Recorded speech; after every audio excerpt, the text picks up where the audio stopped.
Ngibingelele kuwe-ke mlaleli, ngiyathemba ukuthi-ke uyaphila-ke. Mina-ke nje ngizocela kuwe-ke lana-ke ukuthi-ke uma ukuthi-ke usamusha-ke kulona ikhasi-ke leli-ke noma-ke uyaqala-ke ukungena kulo, wenze nje okulungile-ke laphana-ke ungixhase-ke ungaphumi-ke ungalicindezelanga-ke ibhathini subscribe nje akubiza imali kumahhala nje kusho nesenti-ke elimnyama-ke likho nizokwazi ukuthi-ke phela-ke qhubeka uthole nezinye iy'ndaba-ke ezintsha-ke ngizobe ngiyifaka kulona-ke ikhasi leli-ke kusukela-ke manje-ke ukuze ngingakuphuthi-ke lezo y'ndaba ongenza njengamanje ukuthi-ke ungabe ucindezela-ke ibhathini usubscribe njengamanje-ke.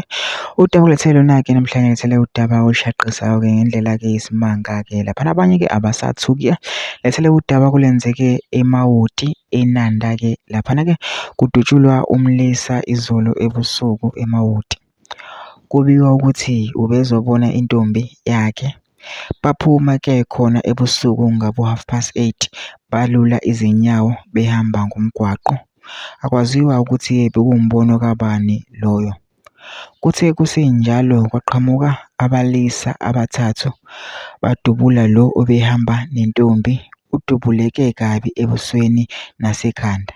Bathe uma beqeda ukudubula babaleka ngezinyawo abakatholakali namanje. Intokazi kuthiwa ayibanga nomyucuke yona-ke ayithintikanga. Khomba kube sobala ukuthi-ke bevele-ke ethagethiwe-ke lo mlisa-ke lo, hhayi ngoba-ke bebebanjwa inkunzi-ke. Bevele-ke ethagethiwe-ke laphana ukuthi-ke uyobulawa-ke. Abaningi bese bebeka umbono wabo-ke laphana. Mina ngicela ukuwe laphana ukuthi-ke ubeke wakho umbono wakho lapha kuma-comment section.